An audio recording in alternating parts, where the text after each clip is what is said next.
Hello friends, कैसे हैं आप लोग। उम्मीद करता हूँ पिछली बार जो मैंने पढ़ाया था उसको आप लोग पढ़ लिए होंगे। तो आज हम जो बचा हुआ आगे का टॉपिक था उसका एक हिस्सा पढ़ने जा रहे हैं। पिछली बार हमने पढ़ा था सिंधु नदियाँ जो भारत की प्रमुख उत्तर भारत की नदियाँ थी, उसमें हम सिंधु नदियों के बारे में पढ़ा था जो बेसिकली हिमालयी क्षेत्र संबंधित थी। आज हम पढ़ने जा रहे हैं दक्षिण में नदियाँ जिनको हम पेनिनसुला रिवर भी कहते हैं।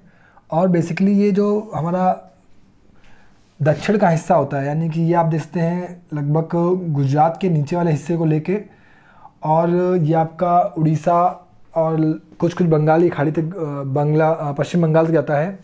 इस सेगमेंट में जितना एरिया होता है इसको हम बेसिकली प्रायद्वीपीय भारत के नाम से जानते हैं। तो ये जो पूरा एरिया है, देखिए इसमें कुछ बातें जानना बड़ी इंपॉर्टेंट है। एक तो पहले तो आप ये जान लीजिए पूरा प्रायद्वीपीय भारत है ये बेसिकली किन तरह की चट्टानों से बना है। ये बेसिकली दक्कन का पठार, इसके महाराष्ट्र और कर्नाटक के एरिया को दक्कन का पठार के नाम जाना जाता है, जो बेसिकली काली मिट्टी का क्षेत्र है और यहाँ पे बसाल्ट चट्टानें मिलती हैं। तो ये जो एरिया ये कपास की खेती के लिए मुख्य रूप से उपयोगी होता है। इसमें हम आज प्रायद्वीपीय भारत की कुछ इंपॉर्टेंट नदियों के बारे में जानेंगे जिनके बारे में अक्सर क्वेश्चन पूछते हैं। अपेक्षा क्या किसी भी एग्जाम में जहाँ से सबसे क्वेश्चन से नदियाँ पूछी जाती हैं वो होता है आपकी प्रायद्वीपीय भारत की नदियाँ, क्योंकि ये इनकी इंपॉर्टेंस दक्षिण भारत के लिए विशेष रूप ज़्यादा है। पिछली बार मैंने आपको बताया था कि दक्षिण भारत की नदियाँ वो सदाबहानी नदियाँ नहीं होती, क्योंकि इनमें जो पानी आता है वो बेसिकली ग्लेशियर से पिघल के आने की अपेक्षा मानसून की वजह से आता है। आप जानते हैं भारतीय मानसून जो होता है वो कैसे आता है। भारतीय मानसून आता है इस एरिया से। भारतीय मानसून ऐसे आता है और इस भारत में प्रवेश करता है, और जैसे आगे बढ़ता है ये नदियाँ करते जाता है, ये बारिश करते जाता है और इन नदियों को पानी की मात्रा को बराबर करता है। अब हम देखते हैं कि इसमें हम कहाँ शुरुआत करें। देखिए सबसे पहले हम जानेंगे एक एक करके नदियों के बारे में। तो हम सबसे पहले पढ़ते हैं एक नदी के बारे में, इसका नाम है नर्मदा नदी। देखिए आप एक क्रम में सभी नदियाँ देख सकते हैं, 1 2 3 4 5 6। पिछली बार हमने 6 नदियाँ पढ़ी थी, आज फिर हम 6 नदियों के बारे में पढ़ेंगे। तो जो 6 नदियाँ इनमें सबसे पहली नदी है नर्मदा नदी। आज की हमारा जो पढ़ने का पैटर्न होगा वो देखिए किस तरीके से होगा। देखिए नर्मदा नदी के बारे में हम समझिए। नर्मदा नदी में आप जानते हैं हम सभी लोग अलग अलग राज्यों में रहने वाले लोग हैं। मान चलिए यहाँ आपका पड़ता है लगभग यूपी, और यूपी के नीचे का जो हिस्सा होता है ये आपका होता है लगभग एमपी यानी कि मध्य प्रदेश। तो मध्य प्रदेश में आपकी पड़ती हैं अमरकंटक की पहाड़ी। अमरकंटक की पहाड़ियों से ग्लेशियरों के पिघलने के कारण या फिर मानसून की बारिश के कारण जो पानी आता है वो आपका बहते हुए मध्य प्रदेश से बहते हुए गुजरात में प्रवेश करता है। गुजरात से होते हुए आपका खंबात की खाड़ी। देखिए इस जगह ये आपका ये एरिया कौन सा होगा, ये आपका हो गया गुजरात। ठीक है, गुजरात के नीचे इस जगह आपकी पड़ती है जो कोना होता है, इस जगह को हम कहते हैं खंबात की खाड़ी, और इस खंबात की खाड़ी में जाके गिरती है आपकी नर्मदा नदी। तो आप देखें नर्मदा नदी किन 2 राज्यों से गुजरी। पहले तो अमरकंटक पहाड़ी से निकली, यानी कि अमरकंटक पहाड़ी कहाँ पे आपकी एमपी में। ठीक है, आप लिख लेते हैं एमपी में। दूसरी ये निकलने के बाद वापस इसने किसने प्रवेश किया, गुजरात में प्रवेश करते हुए ये आके गिरी आपकी खंबाती खाड़ी में। ठीक है, खंबाती खाड़ी यानी कि आपने पिछली बार मैंने आपको बताया था कि जो भारत का पश्चिमी हिस्सा है ये पूरा पश्चिमी हिस्सा कहलाता है अरब सागर। देखिए अभी जो बेसिकली अभी कुछ दिन पहले मुश्किल से 15-20 दिन पहले या महीने भर पहले जो एक तूफान आया था ताउक्ते तूफान, वो भी आपका अरब सागर से ही आया था, और उसने आने के बाद काफ़ी तबाही मचाई थी महाराष्ट्र, गुजरात और आपके कर्नाटक के एरिया में। तो आप देख रहे हैं अरब सागर में गिर रही है आपकी नर्मदा नदी। अब इंपॉर्टेंट बात यह है कि नर्मदा नदी में यहाँ पे मैं आपको 2 नदियों के बारे में एक साथ पढ़ाऊंगा। ठीक है, तो आपने 2 बातें पढ़ ली, ये कहाँ से इसका उद्गम कहाँ से है और इसका निकास कहाँ पे है।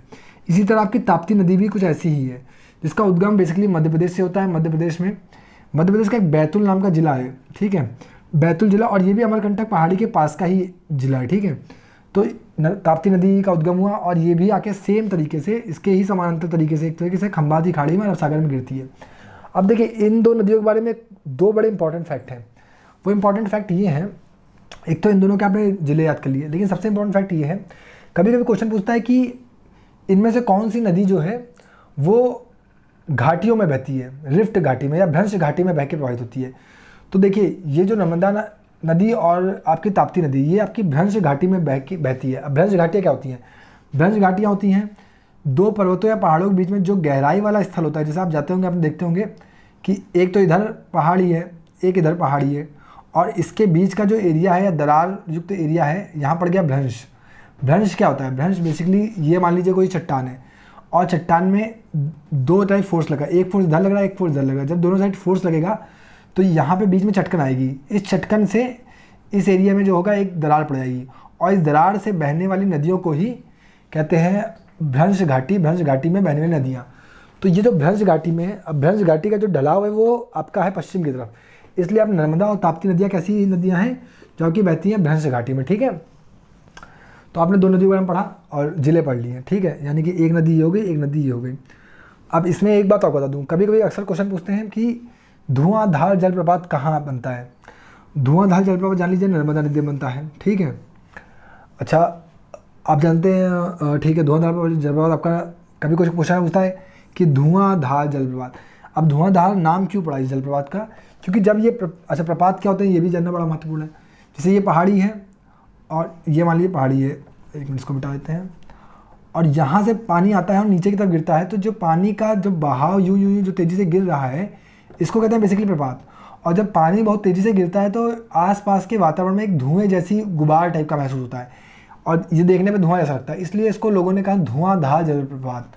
आप समझ गए? तो कौन सी नदी पे धुआंधार जलप्रपात है? नर्मदा नदी पे। ठीक है, तो आपके कुछ क्वेश्चन तैयार हो गए यहाँ से। अगला क्वेश्चन है, देखिए ये तीन नदियाँ बहुत इंपॉर्टेंट है, किसी भी एग्जाम के दृष्टिकोण से बहुत ही इंपॉर्टेंट नदियाँ हैं और अक्सर आप इन तीन नदियों में कन्फ्यूजन हो जाएंगे, विशेषकर गोदावरी और कावेरी में। ठीक है, देखिए गोदावरी की खास बात क्या है? अच्छा, गोदावरी की खास बात से पहले मैं आपको बता दूं, ये दो नदियाँ गोदावरी और कृष्णा दोनों का उद्गम जो होता है वो महाराष्ट्र से होता है। ये देखिए ये आपका महाराष्ट्र का एरिया है, यहाँ मैंने लिखा भी था, ये महाराष्ट्र का एरिया है। इसमें आपका यहाँ से ये आपके यहाँ पे एक त्र्यंबक नामक पठार मिलता है। कौन सा पठार है आपका? त्र्यंबक। महाराष्ट्र में त्र्यंबक नामक पठार से, यानी कि ऊंचाई से। अच्छा पठार क्या होता है? अच्छा पठार मैं आपको अभी नहीं, बाद में बता रहा हूँ, बताऊँगा क्योंकि अभी चीज़ें लंबी हो जाएंगी। मोटा मोटा जान लीजिए, पहाड़ी होती है जो ऐसी होती है, ठीक है, ऊंचाई पे जब शंकुआकार होती है तो उसको पहाड़ी कहते हैं, लेकिन जब ऊंचाई पे समतल मैदान होते हैं ऊंचाई पे लेकिन, तो इसको पठार कहते हैं। तो त्र्यंबक पठार से आपकी निकलती है कौन सी नदी? गोदावरी। अच्छा गोदावरी नदी जो है वो प्रायद्वीपीय भारत की, इसकी कुछ विशेषताएं देखिए। गोदावरी नदी निकली त्र्यंबक पठार से, त्र्यंबक पठार में महाराष्ट्र से निकली, पहला इंपॉर्टेंट फैक्ट। दूसरा इंपॉर्टेंट फैक्ट, महाराष्ट्र से निकलने के बाद ये कहाँ आती है? आंध्र प्रदेश में। आपका ये एरिया लगभग आंध्र प्रदेश का पड़ता है। ठीक है, अब आंध्र प्रदेश के एरिया में प्रवेश करने के बाद ये नदी आपकी डेल्टा बनाती है। कैसा डेल्टा बनाती है? क्वेश्चन पूछते हैं कि प्रायद्वीपीय भारत की नदियाँ किस प्रकार डेल्टा बनाती है, तो इसका आंसर होगा हमेशा प्रायद्वीपीय भारत की नदियाँ वृक्षाकार डेल्टा बनाती है। वृक्ष क्या होते हैं? जब हम लोग वृक्ष बनाते हैं तो कैसे वृक्ष बनाते हैं? देखिए वृक्ष हम लोग ऐसे ऐसे बनाते हैं ना, वृक्ष इस तरीके वृक्ष बनाते हैं, तो इसी प्रकार का डेल्टा जो होता है ये आपका, एक मिनट, ओके, देखिए जब हम लोग पेड़ बनाते हैं तो ऐसे बनाते हैं। देखिए और इस आप जब इस आकृति को देखेंगे और इस आकृति को देखेंगे तो ये दोनों आकृति काफ़ी सेम लग रही हैं आपको, तो इसलिए हम कहते हैं प्रायद्वीपीय भारत की नदियाँ किस प्रकार डेल्टा बनाती हैं? वृक्षाकार डेल्टा बनाती है। ठीक है, यानी कि महाराष्ट्र से निकल के आंध्र प्रदेश जाती है, आंध्र प्रदेश जाके ये बंगाल की खाड़ी, इस एरिया को मैंने आपको बताया था पिछली बार कि जो पूर्वी हिस्सा होता है वो बंगाल की खाड़ी होता है, तो बंगाल की खाड़ी में इन नदियों का निकास होता है और निकास होने से पहले ये एक डेल्टा आती है जिसको कहते हैं वृक्षाकार डेल्टा। ठीक है, गोदावरी नदी की एक महत्वपूर्ण विशेषता है, ये दक्षिण भारत की सबसे लंबी नदी है। ठीक है, याद रख लीजिए, दक्षिण भारत की सबसे लंबी नदी है। ठीक है, सबसे लंबी नदी है। ठीक है, आप लोग नोट कर लीजिएगा, दक्षिण भारत की सबसे लंबी नदी कौन सी है? गोदावरी नदी दक्षिण भारत की सबसे लंबी नदी है। और चूंकि लंबी नदी है, और वैसे भारत की सबसे लंबी नदी कौन सी है? भारत की सबसे लंबी नदी है गंगा। तो आपने देखा कि भारत की सबसे लंबी नदी गंगा और दूसरी दक्षिण भारत की सबसे लंबी नदी गोदावरी। तो इस नदी को यहाँ पे दक्षिण भारत में कई लोग दक्षिण की गंगा भी बुलाते हैं। क्या बुलाते हैं? दक्षिण की गंगा। कोई आपसे क्वेश्चन पूछे कि गोदावरी दक्षिण की गंगा किस नदी को बुलाते हैं? गंगा का गा और गोदावरी का गा, ठीक है, दोनों का एक जैसा मिल रहा है। ठीक है, दक्षिण गंगा बुलाते हैं। अगली इंपॉर्टेंट बात ये है, निकास आपने पढ़ लिया कि ये त्र्यंबक पठार से इसका उद्गम है, निकास आपका इसका बंगाल खाड़ी में। ठीक है, और इसके अलावा आपने पढ़ लिया सबसे लंबी नदी है, इसको क्या कहते हैं? दक्षिण गंगा कहते हैं। कुछ लोग इसको बूढ़ी गंगा भी कहते हैं। ठीक है, दक्षिण गंगा या बूढ़ी गंगा कोई भी आए तो आप समझ जाइएगा ये गोदावरी की बात कर रहे हैं। गोदावरी में एक बड़ा इंपॉर्टेंट मतलब जो जरूरी है याद करना, वो आप लोग याद कर लीजिएगा। देखिए दक्षिण में जो गोदावरी नदी उसकी सहायक नदियाँ बहुत पूछते हैं, तो सहायक नदी क्या है?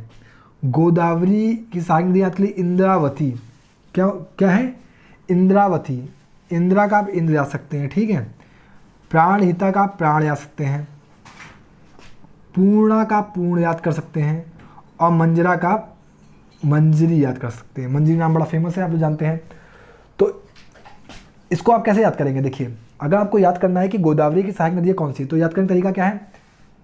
इंद्र के प्राण पूर्ण रूप से मंजरी में बसते हैं, ठीक है। क्या है? इंद्र के प्राण पूर्ण रूप से मंजरी में बसते हैं। इस तरह आपने एक साथ गोदावरी की 4 सहायक नदियों को याद किया। इसको नोट कर लीजिएगा कि इंद्र के प्राण पूर्ण रूप से मंजरी में बसते हैं। अगला तो आपने पढ़ लिया गोदावरी की सहायक नदियाँ, आपको याद हो गया होगा। अब हम अगली नदी पे जाते हैं। अगली नदी जो गोदावरी के दक्षिण में पड़ती है नदी, गोदावरी आपकी ये रही, और गोदावरी के दक्षिण में यानी कि ये आपकी नदी जो है ये आपकी कृष्णा नदी है, ठीक है। आप देख रहे हैं ये जो नदी आपकी जा रही है ये कृष्णा आ रही है, कृष्णा नदी है। अब कृष्णा नदी के देखिए 2 इंपॉर्टेंट बात आपको बताता हूँ। कृष्णा नदी जो है ये कहाँ से निकलती है? कोई पूछे क्वेश्चन, कृष्णा नदी किस राज्य से निकलती है, उसका उद्गम कहाँ से होता है? तो उसका उद्गम भी महाराष्ट्र से होता है। कहाँ से होता है? महाराष्ट्र से। महाराष्ट्र में कहाँ से होता है? महाराष्ट्र में महाबलेश्वर एक पहाड़ी है, तीर्थ स्थल भी कह सकते हैं, महाबलेश्वर भगवान शिव के नाम पर है। तो महाबलेश्वर के निकट से, महाराष्ट्र में महाबलेश्वर के निकट से कृष्णा नदी का उद्गम होता है, ठीक है। तो कृष्णा का उद्गम कहाँ से हुआ? महाराष्ट्र से। गोदावरी का उद्गम कहाँ से हुआ? महाराष्ट्र से, ठीक है। दूसरी बात, ये कहाँ प्रवेश करती है महाराष्ट्र के बाद? गोदावरी की तरह ये भी आंध्र प्रदेश में प्रवेश करती है, दूसरी बात। तीसरी बात, क्या ये किस प्रकार डेल्टा बनाएगी? मैंने आपको बताया था प्रायद्वीपीय भारत की सभी नदियाँ वृक्षाकार डेल्टा का बनाती हैं, तो ये भी वृक्षाकार डेल्टा बनाएगी। अब देखिए एक बड़ी इंपॉर्टेंट बात है कि भारत का सबसे बड़ा डेल्टा कहाँ बनता है? भारत का सबसे बड़ा डेल्टा बनाता है सुंदरबन का डेल्टा, जो बनता है आपका कलकत्ता में, ठीक है। लेकिन दक्षिण का सबसे लंबा बड़ा डेल्टा कहाँ बनता है? वो ये बनता है, ये गोदावरी और कृष्णा दोनों नदियाँ आपस में आके एक डेल्टा बनाती हैं, और यहाँ पे एक दलदली टाइप का माहौल बन जाता है, और ये पूरा डेल्टा एक जैसा ही एक ही डेल्टा लगता है, ठीक है। तो आपने सोचा, आपने देखा इन दोनों का निकास कहाँ है? आंध्र प्रदेश में, बंगाल की खाड़ी में, ठीक है। 2 बातें आप समझ गए। इसकी भी तो आपने समझ गया उद्गम कहाँ होता है, निकास कहाँ होता है, ठीक है। अब बात करते हैं इसकी सहायक नदियों की बात। अब देखिए इसकी सहायक नदियाँ भी बड़ी इंपॉर्टेंट है, ये आपको याद करनी पड़ेंगी, ठीक है। इसकी सहायक नदियाँ कैसे याद करेंगे? तुंगभद्रा, अक्सर नाम सुनते हो। देखिए तुंगभद्रा कौन सी नदी है? ये आप देख रहे हैं ना, जो उत्तर से आती है, क्योंकि ये क्वेश्चन भी कई बार पूछा गया है कि तुंगभद्रा नदी तुंगभद्रा नदी कृष्णा में किस ओर से मिलती है? तो किस ओर से मिलती है? देखिए इस साइड जा रही है, तो आप अपने आप को इस साइड से इमेजिन करेंगे और बोलेंगे बाएं साइड से मिलती है। तो ये किधर साइड से मिल रही है? बाएं से, और उत्तर की तरफ है, ठीक है। तुंगभद्रा नदी। इसके अलावा इंपॉर्टेंट कौन? तुंगभद्रा, भीमा का भीम, कोयना या कोयला, और दूध गंगा।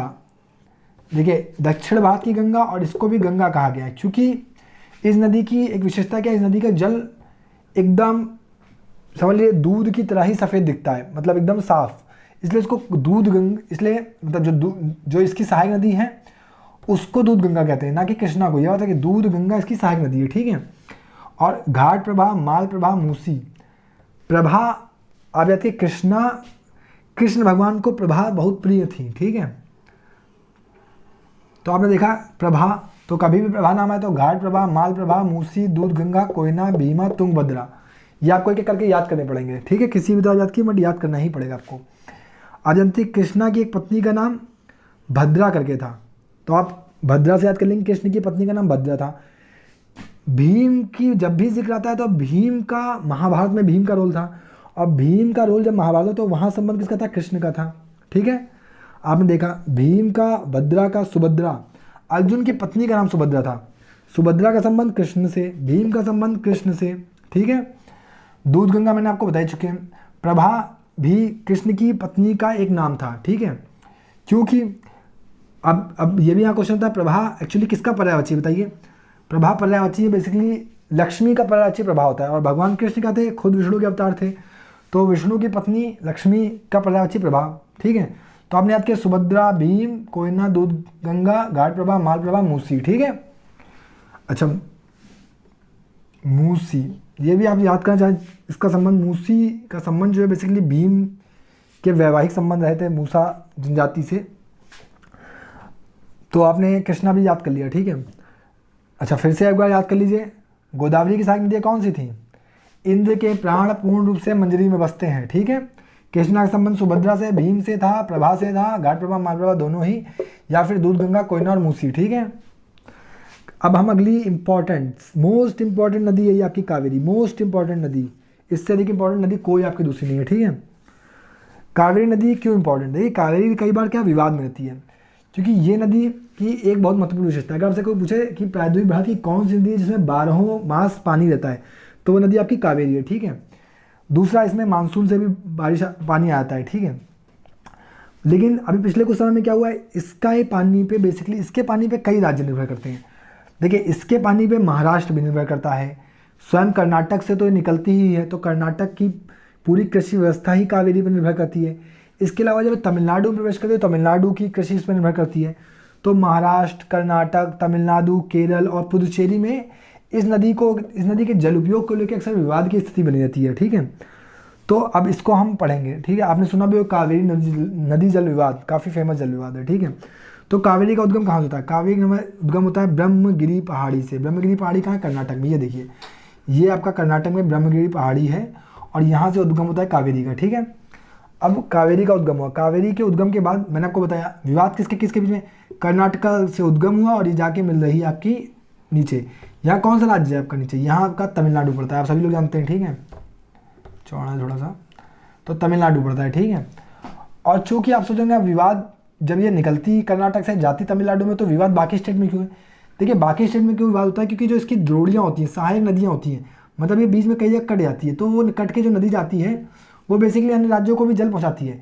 लेकिन अगर इसके पानी को अगर कर्नाटक बीच में बांध बना के रोक देगा तो बाकियों के पास जल नहीं पहुँचेगा, इसलिए बाकी में भी विवाद की स्थिति थी कि कौन कितने जल का उपयोग करेगा और कोई ऊपर का राष्ट्र कावेरी के जल को कहीं रोक ना दे। ठीक है, तो आपने क्या देखा, कावेरी का उद्गम होता है ब्रह्मगिरी पहाड़ी से। आप लोग इसको ब्रह्म से याद कर सकते हैं। ठीक है, अब कावेरी, और ऑब्वियस सी बात है ये नदी बह रही है, आपने देखा कहाँ से, कर्नाटक से निकलती है, तमिलनाडु में बहती है, उसके बाद कहाँ जाएगी? बंगाल की खाड़ी में, निश्चित रूप से बंगाल खाड़ी में गिरेगी। ठीक है, तो इसका निकास कहाँ होता है? बंगाल खाड़ी में। किन दो स्टेट से रिलेटेड है? कर्नाटक और तमिलनाडु से। अब अगली इंपॉर्टेंट बात क्या है, इसकी सहायक नदियाँ। देखिए, कावेरी, काबिनी अभी कुछ समय पहले एक एग्जाम में पूछा था, काबिनी किसकी सहायक नदी है, इसलिए आप याद कर लीजिए कावेरी की सहायक नदी काबिनी है। कावेरी का का और काबिनी का का। ठीक है, सुवर्णावती, अमरावती और हेमवती। देखिए, आंध्र प्रदेश की राजधानी का नाम क्या है? अमरावती। ठीक है, हेमवती, वती, ठीक है, वती याद कर लीजिए, जब भी वती वर्ड आए, ठीक है, तो वती वर्ड का संबंध क्या?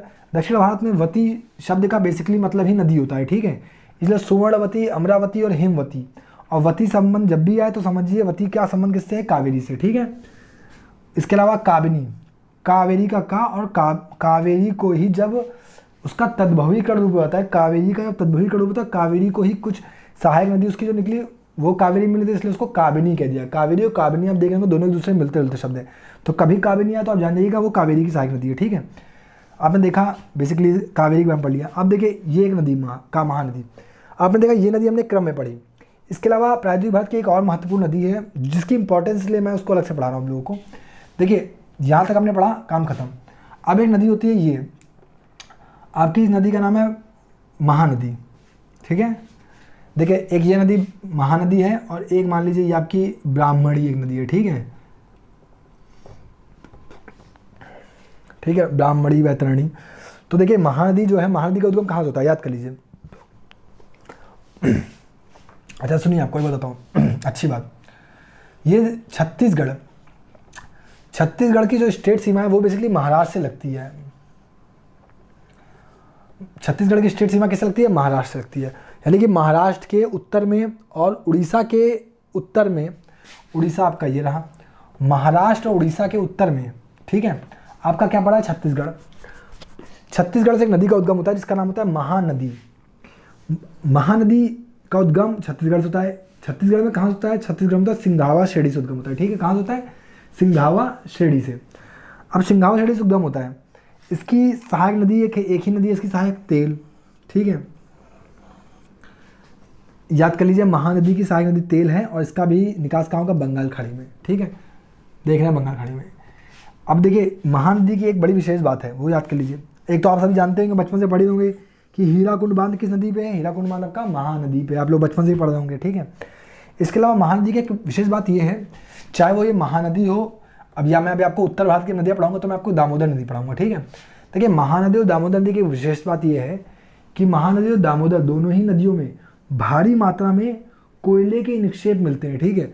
अक्सर आप सुनते होंगे झारखंड, उड़ीसा, छत्तीसगढ़, यहाँ पे कोयला भारी मात्रा में मिलता है। कोयला भारी मात्रा में क्यों मिलता है? क्योंकि इनकी जो सतह है वहाँ पे गोंडवाना क्रम की चट्टानें पाई थी। ये सब मैं आपको अभी, जब मैं आपको चट्टान या आपको मैं बेसिकली इंडिया की भूआकृति समझाऊंगा तो मैं आपको डिटेल बताऊंगा कि कहाँ गोंडवाना मिलता है, कहाँ मिलता है। लेकिन अभी मोटा मोटा मान लीजिए कि जो महानदी है वहाँ पे कोयला के निक्षेप मिलते हैं गोंडवाना क्रम की चट्टानों में, ठीक है।